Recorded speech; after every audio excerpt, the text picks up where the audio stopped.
Hello everyone, welcome to my YouTube channel Edco classes. My name is Manish और आप देख रहे हैं एडको क्लासेस को। दोस्तों, आज हम बात करेंगे पार्लियामेंट्री सिस्टम। स्पेशली ये वीडियो क्लास 8 वाले बच्चों के लिए है। साथ ही साथ उन सारे एस्पायरेंट भी इस वीडियो को देख सकते हैं जो प्रिपरेशन कर रहे हैं बीपीएससी का, यूपीएससी और एज वेल एज जो बीपीएससी टीचिंग बिहार में जो निकली हुई है टीचर एग्ज़ाम्स, उसके लिए भी ये वीडियो यूज़फुल होगा। क्योंकि इसमें बेसिकली हम उन सारे टॉपिक को कवर करेंगे जो पार्लियामेंट्री सिस्टम से रिलेटेड है, जो गवर्नमेंट से रिलेटेड है, जो लोकसभा से रिलेटेड है। इसमें डिस्कस करेंगे कैसे एक पार्लियामेंट्री सिस्टम होती है। गवर्नमेंट का दो सिस्टम होता है दोस्तों, एक पार्लियामेंट्री सिस्टम होता है, एक प्रेसिडेंशियल सिस्टम होता है। तो हमारे इंडिया में जो एग्जिस्ट करता है वो पार्लियामेंट्री सिस्टम, गवर्नमेंट एग्जिस्ट करता है। और ये जो है टैकल किया गया है हमारे यूके से, ब्रिटेन के कॉन्स्टिट्यूंसी से इस प्रोसीजर जो है parliamentary form of the government adopt किए हैं और इसी पर हमारा गवर्नमेंट चलती है। तो आज के वीडियो में हम डिस्कस करेंगे कि पार्लियामेंट का मतलब क्या होता है और what is the function of the parliament. साथ ही साथ इसको भी डिस्कस करेंगे कि लोकसभा में कितने मेंबर्स होते हैं और न्यू पार्लियामेंट जो हमारा, जिसको संसद भवन कहते हैं, इंडिया में उस बिल्डिंग को संसद कहते हैं, हिंदी में भी और इंग्लिश में भी। पार्लियामेंट एक ब्रिटेन में यूज की जाती है वर्ड। तो इन सारे टॉपिक को डिस्कस करते रहें, बने रहें मेरे साथ और देखते रहें एडुको क्लासेस को। और वीडियो पसंद आने के बाद लाइक और दोस्तों के साथ शेयर ज़्यादा से ज़्यादा कर दें, ठीक है दोस्तों। सबसे पहले हम बात करेंगे मीनिंग ऑफ पार्लियामेंट। तो पार्लियामेंट का मतलब होता है कि इसमें जब हम लेजिस्लेचर, पार्लियामेंट एक लेजिस्लेटिव ऑर्गन है गवर्नमेंट का, ठीक है। लेजिस्लेटिव ऑर्गन कहने का मतलब है गवर्नमेंट का 3 ऑर्गन होता है। एक होता है लेजिस्लेटिव बॉडी, दूसरा होता है जुडिशियरी एंड तीसरा होता है आपका एग्जीक्यूटिव। तो जो लेजिस्लेटिव जो होता है, यानी उसका फंक्शन आपको मैं बता दूँ, उसका जो काम होता है वो आपको मेकिंग लॉ, यानी लेजिस्लेटिव बॉडी का काम क्या होता है, मेकिंग लॉ, यानी लॉ बनाने का काम होता है। जुडिशरी जो बॉडी होता है वो प्रोटेक्ट करता है लॉ को, और बने हुए लॉ को इम्प्लीमेंट करने का काम एग्जीक्यूटिव बॉडी करता है। तो पार्लियामेंट जो है आपका, इसको आर्टिकल 79 से लेकर 122 तक का मेंशन किया गया है, और साथ ही साथ पार्ट 5 के भी मेंशन की गई है। दूसरी बात हम बात करें कि 79 में ये कहा गया है कि India consist of the president, India में एक प्रेसिडेंट होनी चाहिए और 2 हाउस, जिसको house of the people Lok Sabha को कहते हैं, और काउंसिल ऑफ स्टेट राज्यसभा को अपर हाउस भी कहा जाता है। इसको याद रखेंगे, लोकसभा को house of the people and Rajya Sabha को council of state. Is it clear? Okay, continue करते हैं दोस्तों। ये जो आपको दिख रहा है पिक्चर में, ये आपको पार्लियामेंट का ओल्ड बिल्डिंग है, मतलब जो हमारा संसद भवन है वो ओल्ड बिल्डिंग है। इसको डिज़ाइन किए थे एडविन लुटियंस ने और सर हर्बर्ट बेकर और लुटियंस मिलकर इसको बनाए थे, डिज़ाइन किए थे। और 6 साल में इसको कंस्ट्रक्ट करने में 6 ईयर्स लग गए थे, और इसमें 83 लाख खर्च जो टोटल आई थी 83। न्यू पार्लियामेंट की अगर हम बात करें तो 2 ईयर्स में वो कंप्लीट हो चुका है, और इसमें 970 करोड़ लगे हैं। तो अभी जो डिफ्रेंशिएट मैंने आपको बता दिया कि टाइम ड्यूरेशन कम लगा लेकिन मनी ज़्यादा लगी। बाय द वे, जो भी हो, ये आइकॉनिक बिल्डिंग जो था इनॉग्रेट की गई थी 1927 में लॉर्ड इरविन के द्वारा। लॉर्ड इरविन ने इसको उद्घाटन किया था 1927 में दोस्तों। आगे बढ़ते, अब न्यू पार्लियामेंट के डिस्कस करें तो न्यू पार्लियामेंट आपको ट्रायंगुलर शेप के बेस्ड पर है।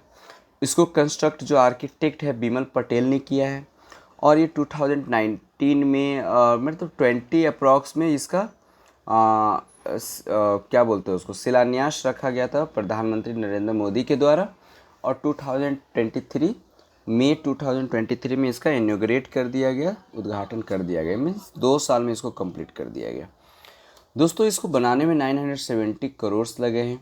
इसको देखते हैं डिटेल। पहले इसको ये जान लेते हैं कि पार्लियामेंट का जो अंदर का, जो लोकसभा और राज्यसभा को हम पार्लियामेंट कह रहे हैं, तो लोकसभा में जो थीम है inner part of the building, वो पीकॉक के बेस पर है, पीकॉक के थीम पर बेस पर बनाई गई है।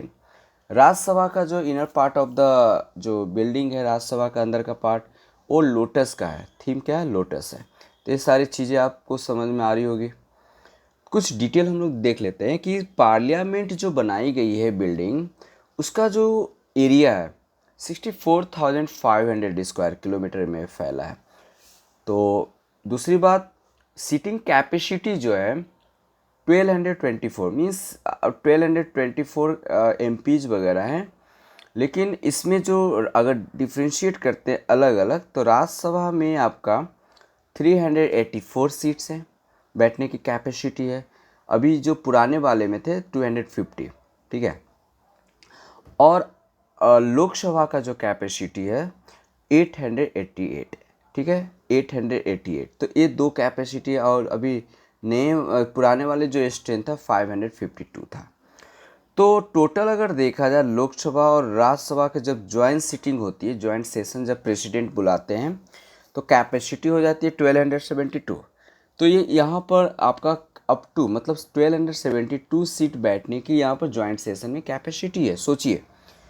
तो ये सारी चीज़ें आपको देखने को मिला। दूसरी जो इसकी जो प्रोजेक्ट को बनाया, इस बिल्डिंग को जो कंपनी ने बनाया, उसका विस्टा नाम था, रीडेवलपमेंट प्रोजेक्ट, जो टाटा ग्रुप से आती है, ठीक है। तो ये सारी चीज़ें बिमल पटेल ने इसको डिज़ाइन किया, इन सारी चीज़ों को याद रखना है। दूसरी चीज़ याद रखने की चीज़ है कि लोकसभा का जो थीम है, अंदर का इंटीरियर पार्ट है, वो आपका पीकॉक नेशनल बर्ड कहा जाता है, उसके थीम के बेस पर है। राज्यसभा का जो इंटीरियर पार्ट है वो लोटस के बेस पर, और सेंट्रल लॉज जो है बनियान, जो जो यहाँ पर सेंट्रल लॉज है उसको हम बनियान ट्री के थीम पर बनाया गया है, ठीक है। तो ये सारी चीज़ आप देख सकते हैं, 64,500 स्क्वायर किलोमीटर फैला हुआ है। तो इतना सारा चीज़ आप यहाँ से याद रख सकते हैं। चलिए आगे देखते हैं। तो मैंने पार्लियामेंट्री गवर्नमेंट की अगर बात करें तो 3 मेन ऑर्गन्स होते हैं दोस्तों। पार्लियामेंट का मतलब आपको समझ में आ रहा होगा, लोकसभा और राज्यसभा, इन दोनों को मिलाकर पार्लियामेंट बनाई जाती है। तो लेजिस्लेचर का काम होता है फ्रेम लॉ करना, एग्जीक्यूटिव एग्जीक्यूट करना लॉ को, और जुडिशरी प्रोटेक्ट करना लॉ को, ठीक है। इन सारी चीज़ों को देखें हमने। आगे हम बात करते हैं, ठीक है। जब हम रिप्रेजेंटेटिव को चुनते हैं, यानी मेंबर ऑफ पार्लियामेंट की बात कर रहे हैं, या फिर हम मेंबर ऑफ लेजिस्लेटिव असेंबली की बात कर रहे हैं, स्टेट लेवल पर भी 2 हाउस होते हैं।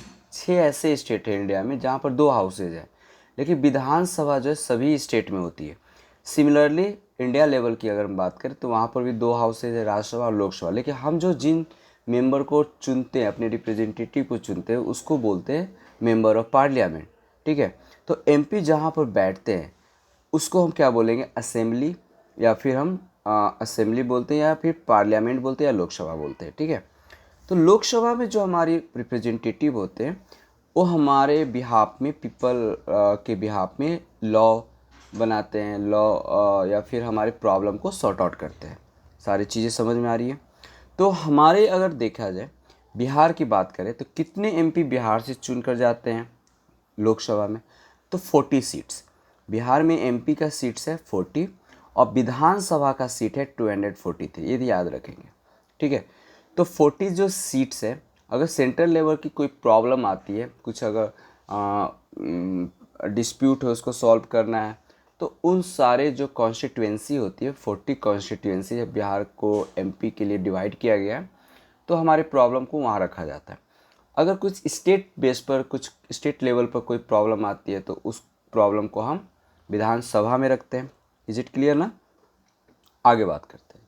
तो पार्लियामेंट जो होती है control the government through their elected representative. Parliament government को कंट्रोल करते हैं अपने रिप्रेजेंटेटिव के थ्रू, जैसे कि प्राइम मिनिस्टर जो होते हैं इस गवर्नमेंट का हेड होता है, और वो भी एक मेंबर ऑफ पार्लियामेंट के सदस्य होते हैं, ठीक है। तो और स्टेट का हेड जो होता है दोस्तों, वो आपका प्रेसिडेंट होता है। स्टेट का हेड कौन होता है? प्रेसिडेंट। और गवर्नमेंट का हेड कौन होता है? Prime minister. ध्यान रखेंगे इस सारी चीज़ों को, ठीक है। तो आई होप ये वीडियो आपको पसंद आ रही होगी, समझ भी आ रही होगी, है ना। तो वीडियो जब पसंद आ रहा है तो आप इसे लाइक शेयर सब्सक्राइब ज़रूर करें, ठीक है। आगे देखते हैं, लोकसभा को डिस्कस करते ब्रीफली, है ना। स्पेशली ये वीडियो 8 क्लास के बच्चों के लिए है। तो 8 क्लास बहुत सारे ऐसे चीज़ें होता है कि 8 क्लास 7 6 जो होता है हमारा बेसिक होता है। अगर आप इस सारे चीज़ों को कंटेंट को आप अपने दिमाग में रखते हैं तो आगे आपकी प्रिपरेशन, जो आप कमीशन लेवल की तैयारी करते हैं, उसमें आपको काफ़ी ज़्यादा हेल्प होगा। तो लोकसभा जो होता है उसको हाउस ऑफ द पीपल कहते हैं, अभी जो इसका मैक्सिमम स्ट्रेंथ है 552 है, लेकिन जो करेंट में प्रेजेंट में 543 है। 524 स्टेट से मेंबर इलेक्ट होते हैं और 19 यूटी सेक्टर से।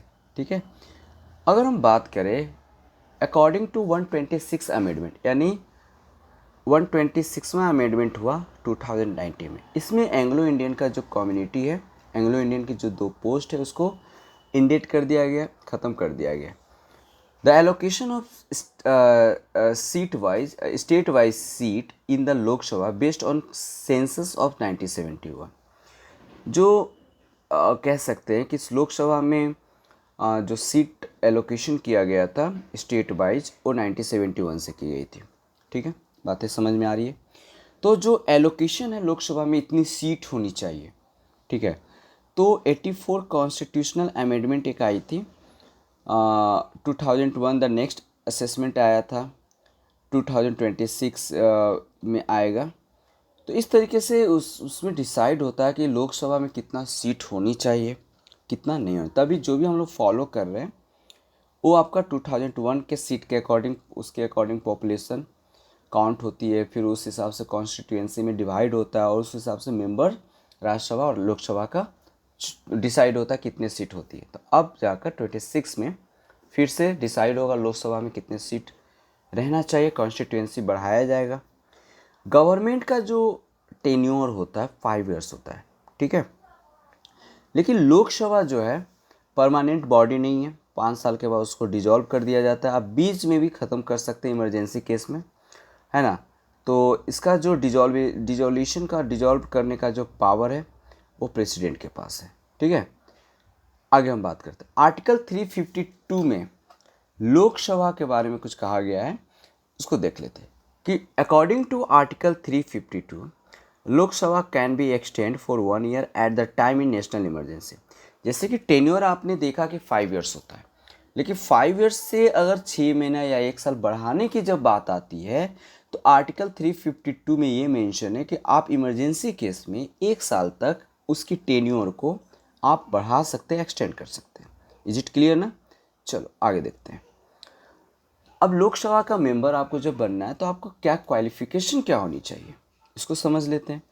तो जब आप लोकसभा का मेंबर बनना ही चाहते हैं तो पहले तो it should be a citizen of India, आपको भारतीय नागरिक होना है। बिना भारतीय नागरिक का भारत का आप मेंबर कैसे बन सकते हैं लोकसभा का। पहली बात होगी it should be a citizen of India. Second, he must not be less than 25 years. आपकी एज 25 मिनिमम, मैक्सिमम 25 से कुछ भी हो सकता है, लेकिन कम नहीं होना चाहिए 25 से।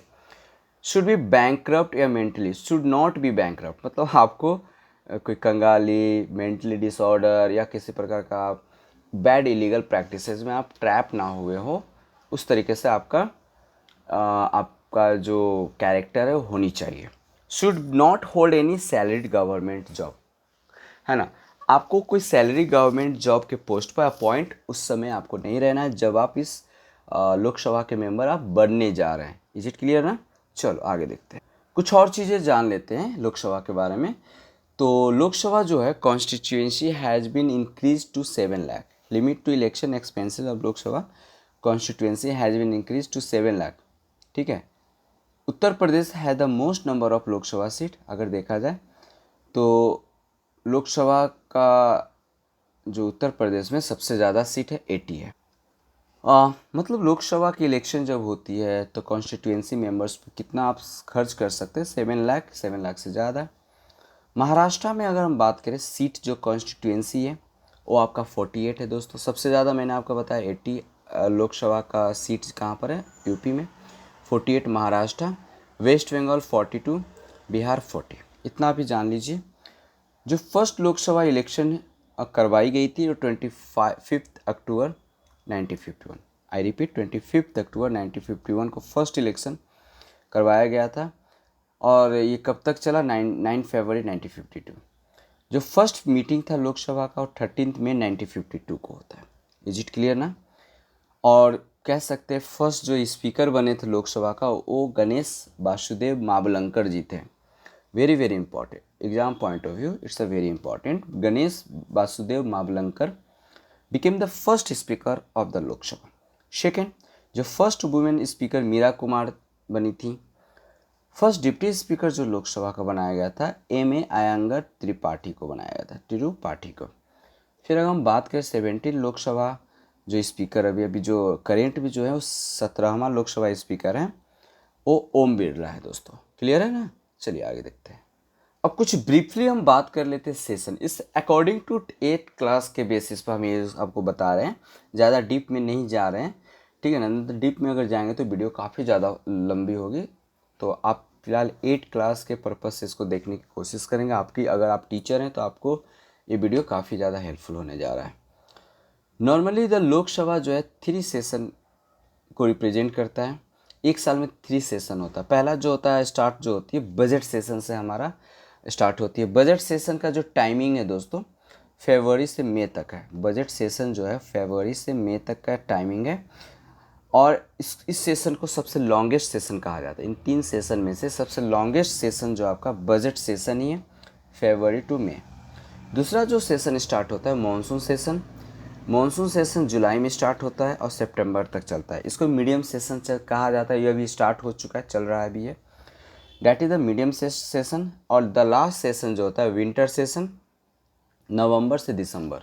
नवंबर से दिसंबर जो होता है वो आपका विंटर सेशन होता है। इसको सबसे शॉर्टेस्ट सेशन कहा जाता है। चलिए रिपीट कर लेते हैं। बजट सेशन जो होता है फरवरी से मई तक का, ये लॉन्गेस्ट सेशन कहलाता है।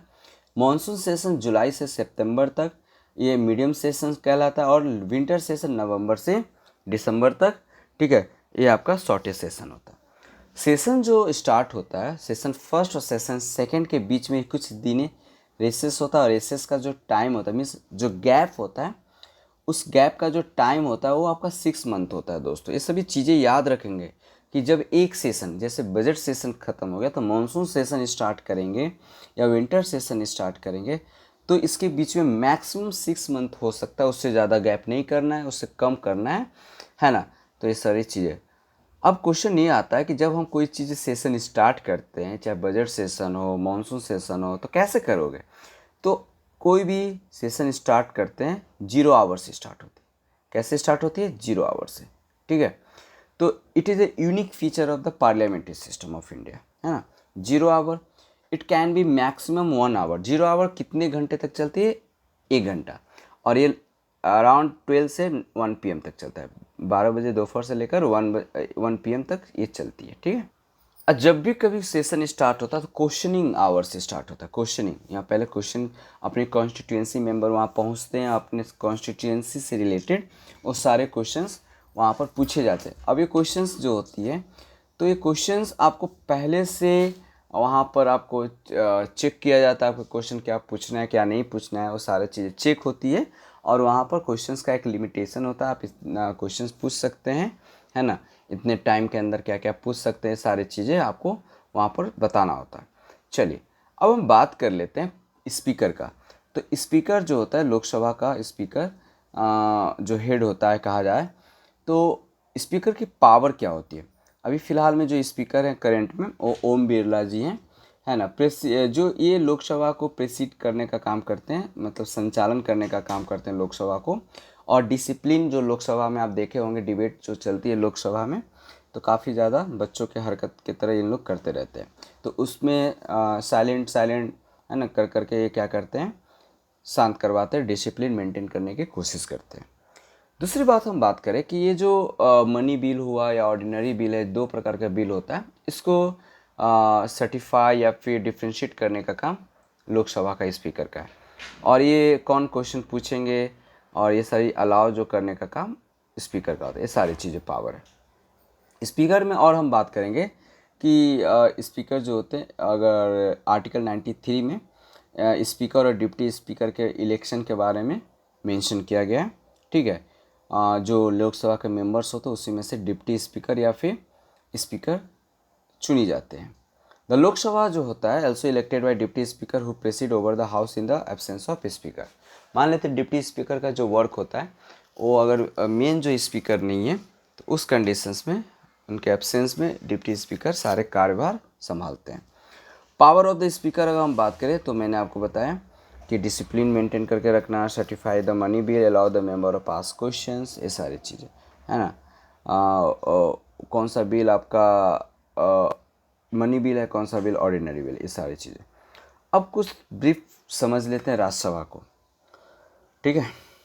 तो द अपर हाउस जो होता है उसको राज्यसभा कहा जाता है, जिसे काउंसिल ऑफ स्टेट भी कहा जाता है। अभी पुराने राज्यसभा में सीट 250 है, नए राज्यसभा में 384 है, ये ध्यान रखेंगे। और आर्टिकल 80 में राज्यसभा के बारे में मेंशन किया गया है। 238 जो मेंबर्स हैं वो स्टेट या यूनियन टेरिटरी से ली जाती है ना। और 12 मेंबर्स जो है nominated by our president, okay. And now that all 12 nominated members from different specialized sector like knowledgeable and practical experience, literature, science, art and social science services, authors, technocrats, economists, theatre personality, ये सारे sector से ये सारे members को elect किए जाते हैं, 12 members को। राज्यसभा एक परमानेंट हाउस होता है दोस्तों, इसको आप डायरेक्टली लोकसभा की तरह डिजॉल्व नहीं कर सकते हो, ठीक है। ये मेंबर्स 6 ईयर्स तक इसका टेन्योर होता है, लेकिन जो राज्यसभा का मेंबर जिसका 6 साल पूरा हो जाता है, हर 2 साल पर 1/3 मेंबर्स को रिटायर होना पड़ता है, उन्हें हटाया जाता है 1/3 मेंबर्स को, ठीक है। जो वाइस प्रेसिडेंट होते हैं वो राज्यसभा का प्रेसिड करते हेड होते हैं, ठीक है। तो अभी का जो वाइस प्रेसिडेंट कौन है, तो जगदीप धनखड़ जी हैं, और 11 अगस्त से बने हैं, ठीक है। तो ये सारी चीज़ें अभी हम बात कर लेते कि राज्यसभा को मेंबर बनने के लिए आपके पास क्या क्वालिफिकेशन क्या होना चाहिए। तो लोकसभा में भी सिटीजन होना चाहिए इंडिया का, और राज्यसभा में इंडियन सिटीजन होना पड़ेगा, शुड बी इंडियन सिटीजन। लेकिन एज का डिफ्रेंशिएट है, अगर आपको राज्यसभा का मेंबर बनना है तो आपका 30 एज, मिनिमम 30 ईयर्स की होनी चाहिए आप, ठीक है। और मैक्सिमम तो 30 से कुछ भी हो जाइए चलेगा, लेकिन 30।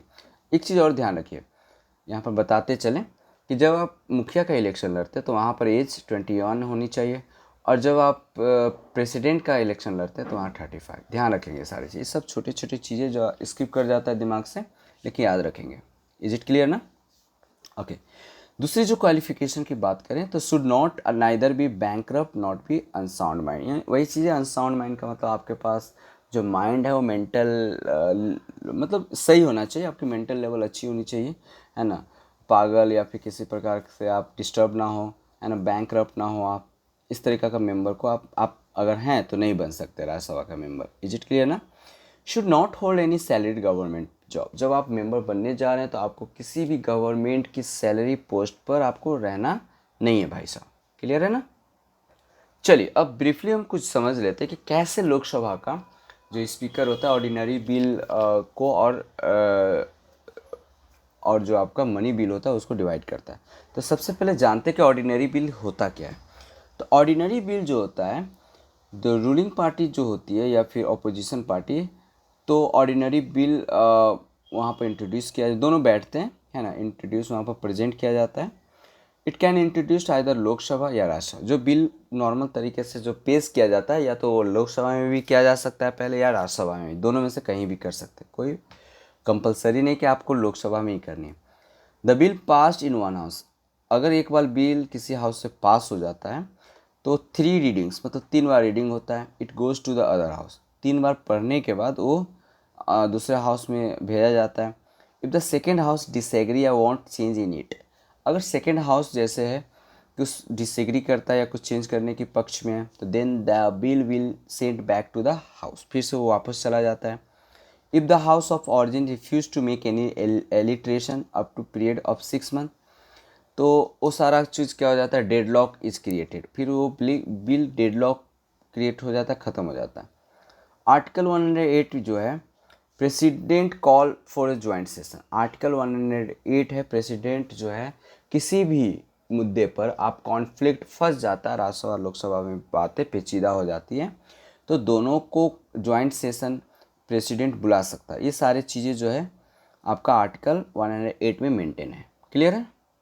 जब दोनों हाउस से बिल पास हो जाता है तो ये आपका प्रेसिडेंट के पास पहुंच जाता है साइन होने के लिए, है ना, और वो फिर एक्ट या लॉ बन जाता है, ठीक है। चलिए, आपको मैंने अभी कुछ दिन पहले बताया था 3 रीडिंग। तो फर्स्ट रीडिंग, सेकेंड रीडिंग और थर्ड रीडिंग क्या होता है इसको समझते हैं। जब फर्स्ट रीडिंग जो होता है उसको इंट्रोडक्शन रीडिंग कहते हैं, ठीक है। When a member introduces the bill in the house, all the members and the introducing member explain the purpose of the bill.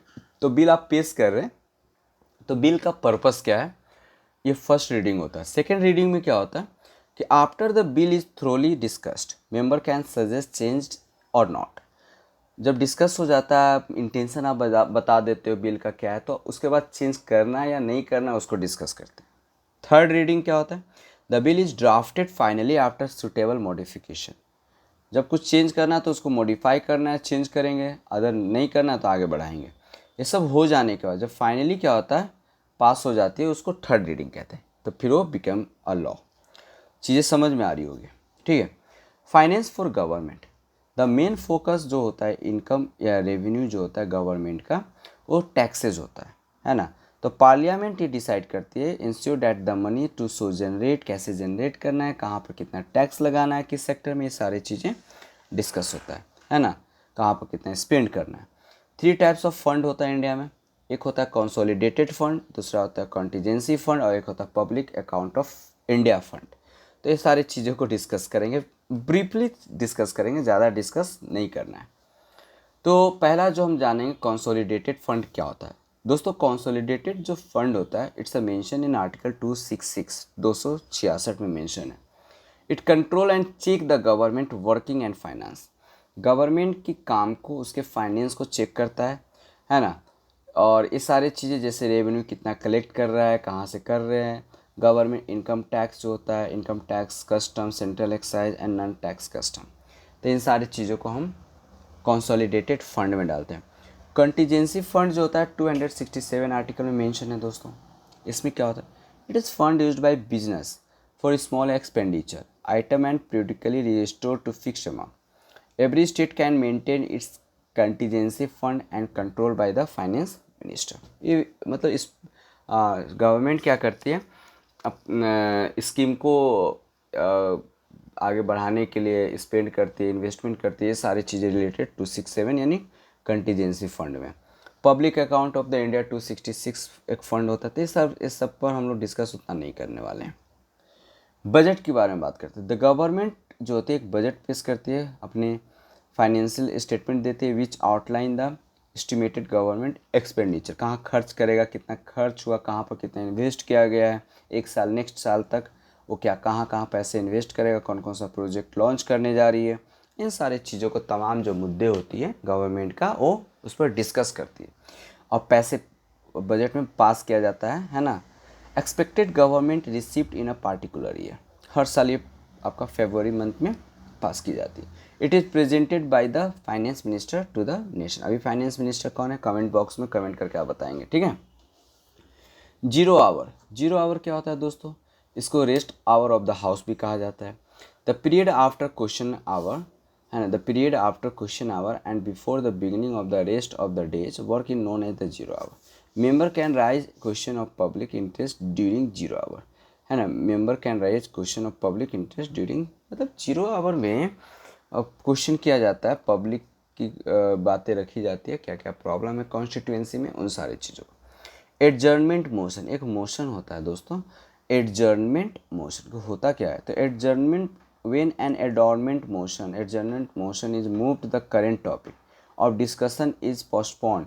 जैसे आप देखे होंगे एडजर्न द कोर्ट बोलते हैं ना कोर्ट में, कि मतलब स्थगित करना या टॉपिक को ख़त्म करना, पोस्टपोन्ड करना, इस तरीके से चीज़ों को, है ना।